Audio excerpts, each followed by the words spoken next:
Saya dan suami saya pendengar radio Karisma FM Pontianak, Kalimantan Barat, atau mengenal MTA lewat HP. Saya pernah meneteskan air mata waktu bekerja di Pontianak pada waktu Al-Ustadz dicaci maki lewat ceramah-ceramah kiai yang tidak senang pada MTA. Kiai siapa itu? Kiai Marzuki. Gak apa-apa itu, kalau gak senang gak nyebut saya, berarti itu senang dengan saya. Ya, memperhatikan omongan saya, pidato saya. Hanya sayangnya telinganya kurang sempurna. Ya, jadi mungkin pendengarannya ya kurang sehat. Apa yang saya katakan sampai di telinganya lain. Tapi itu maunya kan ingat saya, mempopulerkan nama saya di seluruh jagat Indonesia, seluruh jagat Nusantara ini. Gak apa-apa. Terus? Atau fitnah-fitnah yang disebarkan. Al-Ustadz, kabulkanlah nazar saya. Saya memohon sama Allah, semoga Allah memberikan hidayah. Saya dan suami saya bisa pulang kampung dengan selamat. Alhamdulillah dikabulkan doa saya. Dan nazar saya kepengen banget datang ke MTA bertatap muka langsung dengan Al-Ustadz Ahmad Sukino. Pada tanggal 17 Juli 2016, saya dan suami saya mengikuti kajian langsung MTA di pusat, tapi saya belum menyampaikan nazar saya untuk kedatangan kedua kali ini. Saya menyampaikan nazar saya, Ustadz, mohon doanya semoga keluarga saya bisa mengikuti kajian-kajian MTA dan istiqomah. Ada yang perlu saya tanyakan. Saya mengajak bapak saya untuk sholat. Umurnya hampir 90 tahun. Waktu mudanya bapak pernah sholat. Setelah berumah tangga tidak pernah sholat. Soalnya ilmu kejawennya kuat banget. Tapi caranya saya menuntun sholat, setelah doa-doa, sholat sudah ingat, sholatnya bersama-sama dengan saya biar hafal gerakan sholatnya, karena lupa dan sudah agak linglung. Saya anak perempuan. Yang saya tanyakan, Ustadz, sholat saya sah atau tidak? Karena bapak sholatnya mengikuti saya dan sejajar dengan saya sambil mengikuti gerakan-gerakan sholat. Apakah sholat bapak saya sah atau tidak? Karena membaca doa-doa sholatnya banyak yang tidak fasih. Bapak sudah tidak punya gigi, tapi alhamdulillah setiap waktu sholat kelihatan semangat banget.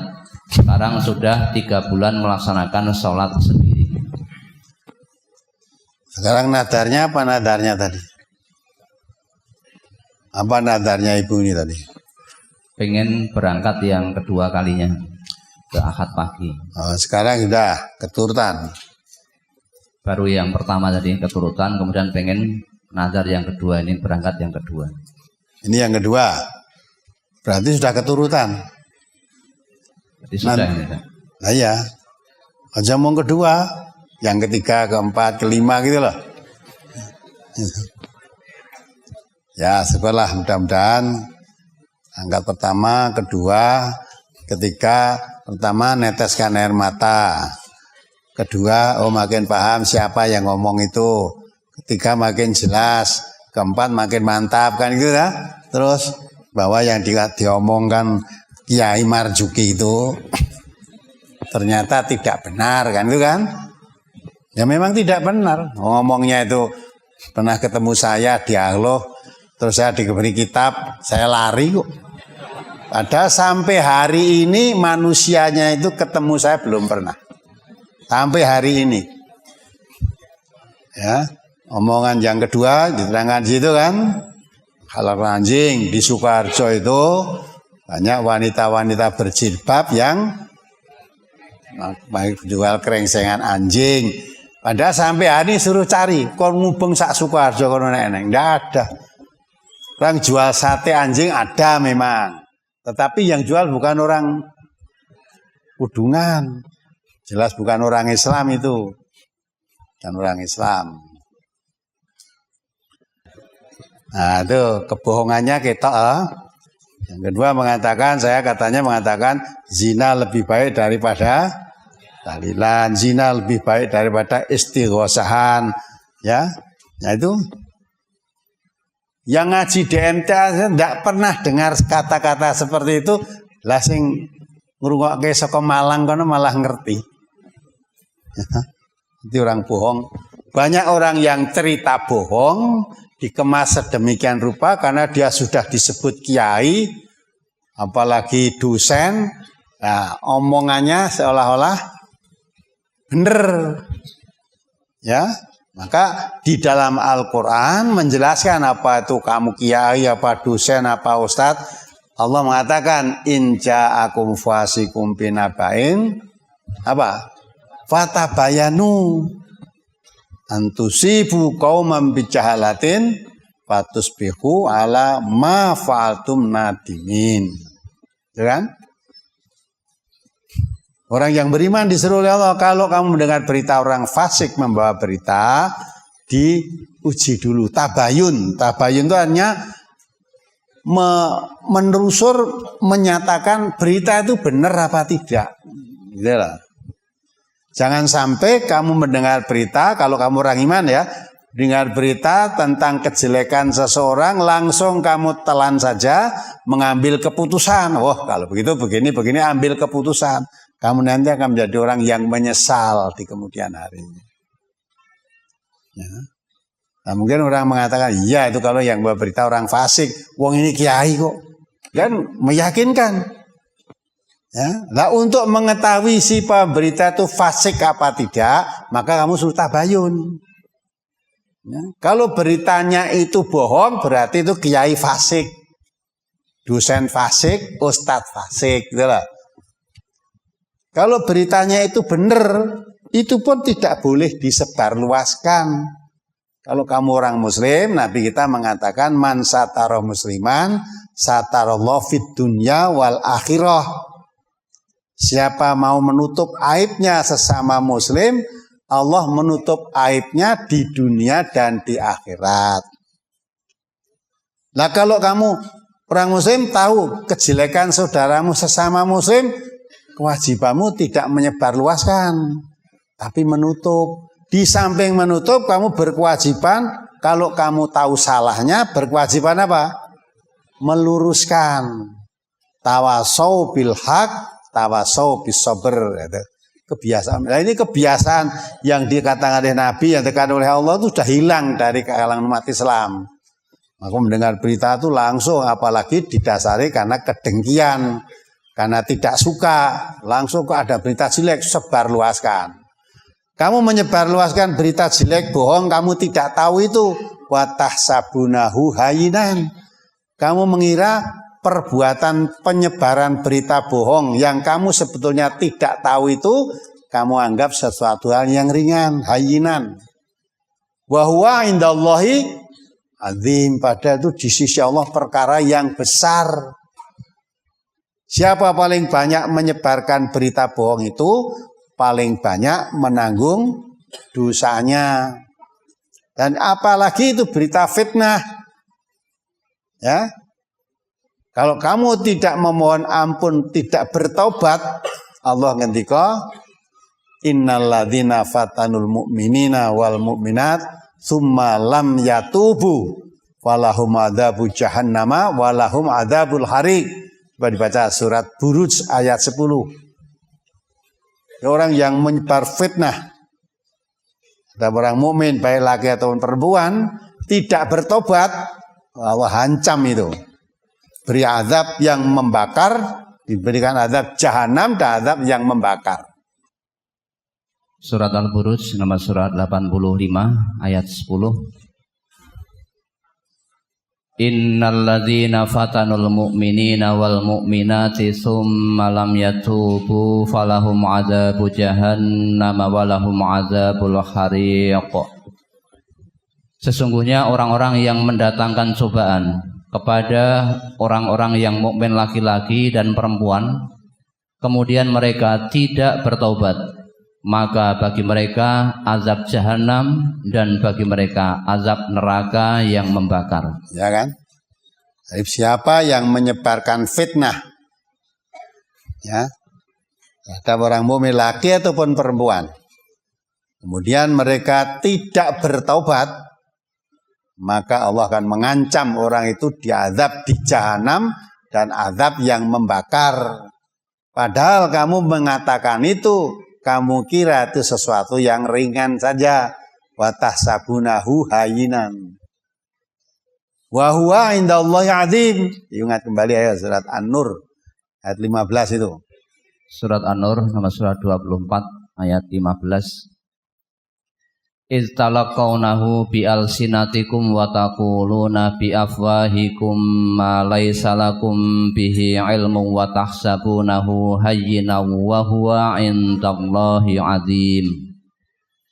Ingatlah di waktu kamu menerima berita bohong itu dari mulut ke mulut, dan kamu katakan dengan mulutmu apa yang tidak kamu ketahui sedikitpun juga, dan kamu menganggapnya suatu yang ringan saja, padahal dia pada sisi Allah adalah besar. Ya dah. Italaqawnahu bi alsinatikum wa taquluna bi afwahikum ma laysa lakum bi ilm. Ya. Jadi ingatlah ketika kamu mendengar berita bohong, sumbernya hanya dari mulut ke mulut ke mulut sampai ke mulutmu. Mulutmu ikut juga memberitakan. Ya. Jadi kan sumbernya itu hanya katanya itu kan. Nah, kalau sumbernya hanya katanya, ya, kamu tidak mengetahui secara pasti, tapi ikut memberitakan. Kamu kira memberitakan berita bohong itu wa tahsabunahu hayyinan. Kamu mengira itu sesuatu yang ringan, adalah rapopo, gitu loh, enteng. Padahal wa huwa indallahi azim. Di sisi Allah itu perkara yang besar, akan diancam, disiksa di jahanam dan membakar. Itu kebohongannya sudah banyak. Dia mengatakan di dalam bisa pengajiannya juga itu kan, wah saya tuh getingnya karo NU tenanan. Padahal sebetulnya yang geting itu siapa? Iya, kalau saya geting dengan NU saya tidak undang Kiai Agus Soleh. Sholat Idul Adha yang lalu, Kiai siapa itu? Siapa? Bukan yang itu yang dulu, yang Kiai NU saya undang sini itu loh, sekretaris. Lupa saya, ya?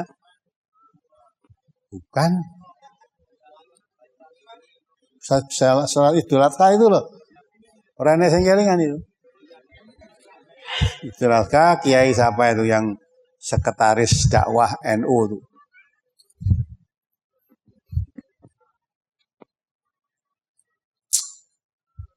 Itu nanti sekali waktu diputar ulang itu CD-nya itu. Jadi NU dari Jakarta, bukan. Kalau Gus Soleh kan dari Jombang, ya. Kalau Yayano itu dari Banyuwangi, Pak. Siapa itu? Ikram Hasan. Bukan itu, sebelum itu. Bukan di sini, di sholat Idul Adha.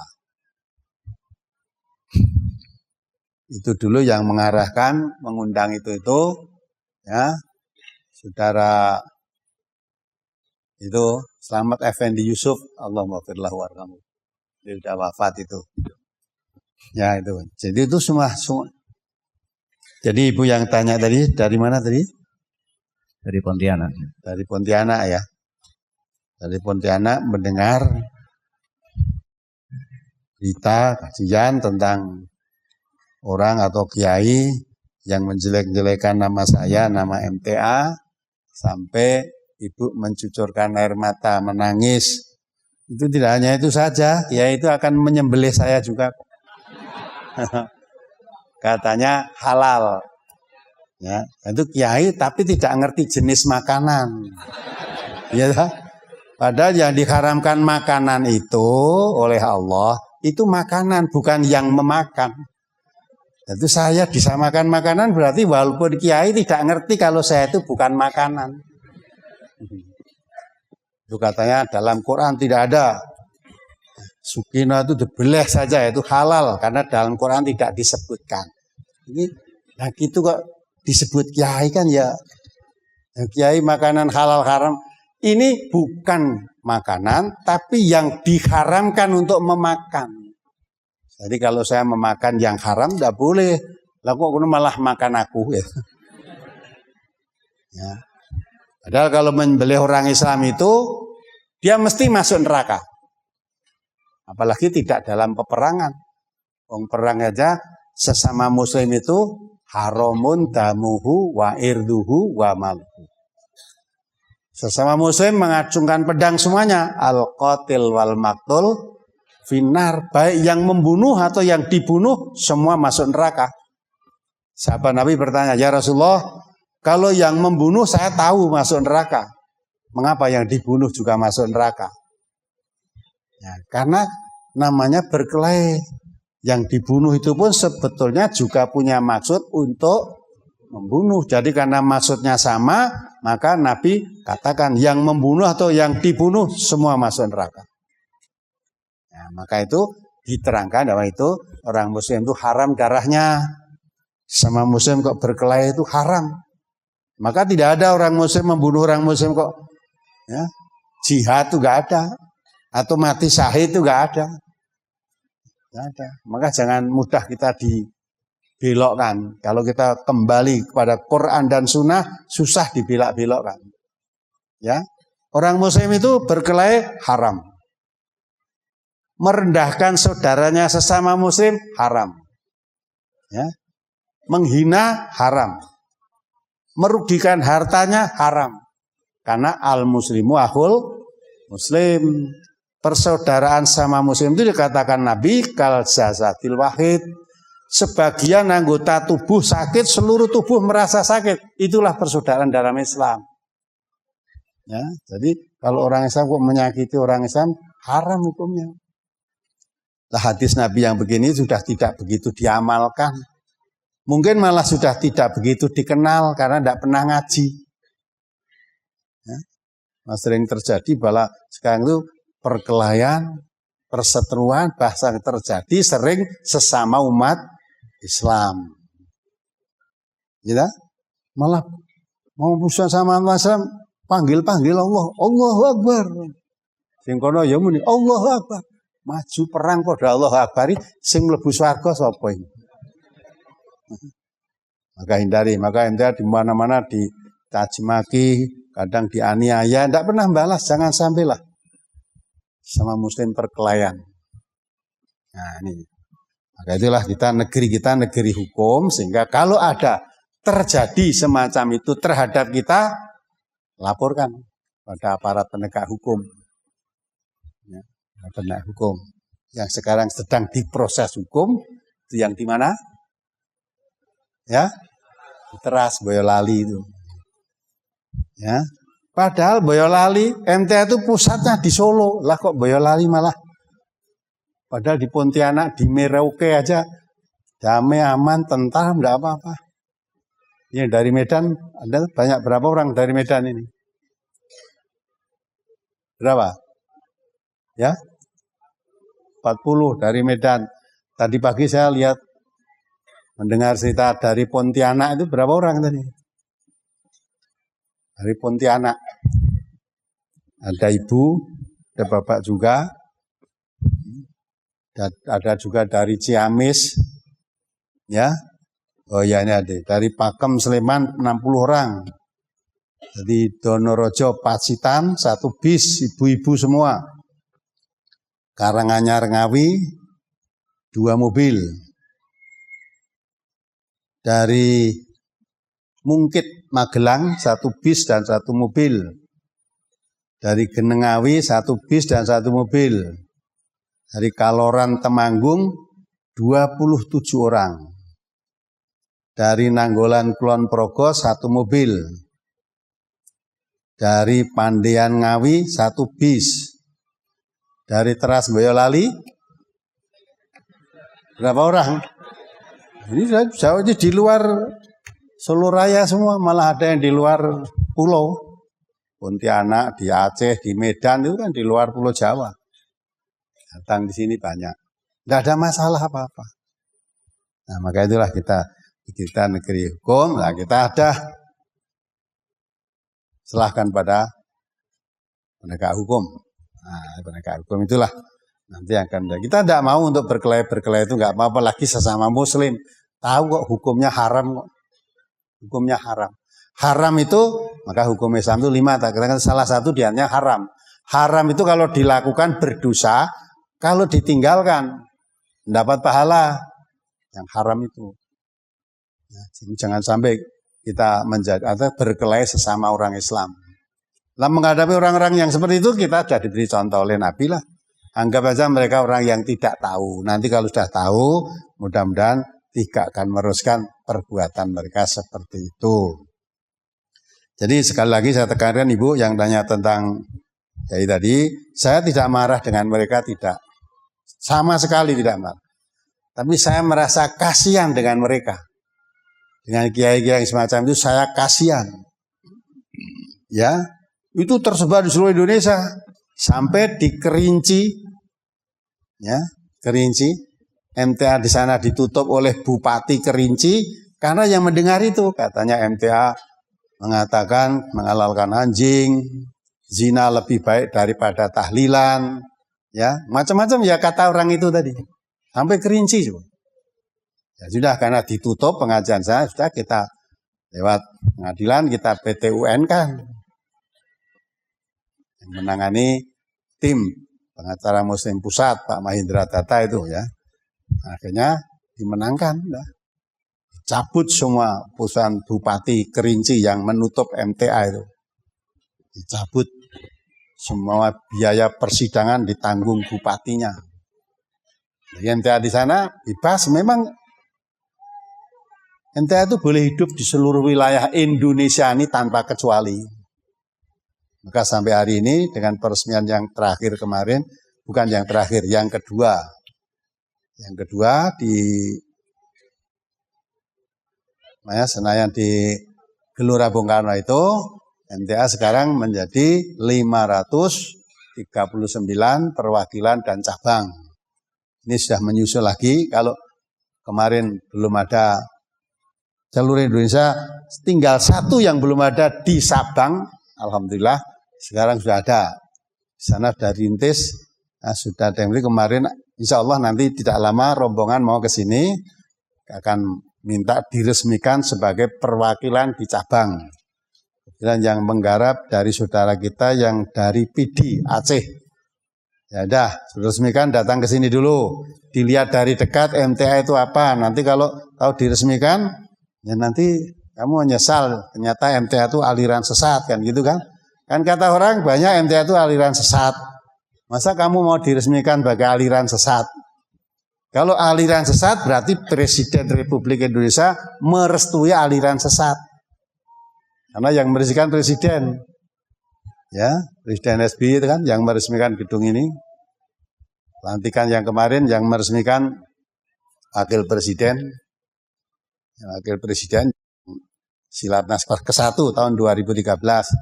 Kemudian Silatnas yang kedua, Wakil Presiden dan Gubernur DKI waktu itu. Gubernur DKI yang sekarang jadi Presiden ini merestui kehadiran itu. Ya, maka kita tidak usah. Biar mereka mau berkata apa, jangan terpancing, kita tetap lurus, tawakal ala Allah. Segala sesuatu kalau memang itu melakukan melanggaran hukum, biar aparat penegak hukum yang menangani, tidak usah kita menangani, serahkan saja kepada beliau-beliau itu. Salah satu ini diantaranya yang hadir di sini juga para penegak hukum, dari Bapak kejaksaan dan juga pengawas, ya, Pak Profesor Widya Pranoto ini, ya, pengawas yang di Jaksa Agung Muda. Jadi sekarang pidana khusus, sekarang Jaksa Agung Muda pengawas. Nah, oh ya betul, dulu yang khutbah itulah di sini yang dulu, yaitu dari Lembaga Dakwah PPLDNU, yaitu Dr. Anes Nurul Yakin Ishak MA. Ya, khotib Idul Adha tahun 2013. Nah, kalau kita benci kepada NU kan tidak kita undang dari khotib di sini. Ya Gus Solahuddin kita undang ke sini. Ya, yang dari Banyuwangi itu Kiai siapa itu? Oh, Ikram Hasan kita isi di pengajian ini. Siapa aja boleh kok ngisi di. Jangankan Muslim. Non-Muslim saja kita undang ke sini. Siapa? Dr. Robert Harjuno. Beliau orang Buddha. Ini di Surabaya. Pernah ngisi 2 kali di sini. Kita ambil ilmunya kok. Kita ambil ilmunya. Rangkan dia ahli tentang penyakit diabetes dan juga ahli tentang pembuluh darah. Nanti beliau akan datang lagi ke sini. Seumur hidup dia belum pernah melihat pengajian seperti ini. Pernah diundang memberikan ceramah di tempat 500 orang aja dia nggak bisa bicara. Suaranya ramai terus. Ini 8.000 orang. Selama pembicara ngomong semuanya diam. Nah, diam. Nah itu dia orang non-muslim pun suka dengan kita. Nah, orang muslim yang tidak suka karena tidak paham saja. Tapi tetap kita balas kebaikan walaupun mereka berbuat tidak baik. Itu perintah Allah, idfa bilati hiya ahsan. Adalah dengan kebaikan sekalipun kamu diperbuat tidak baik.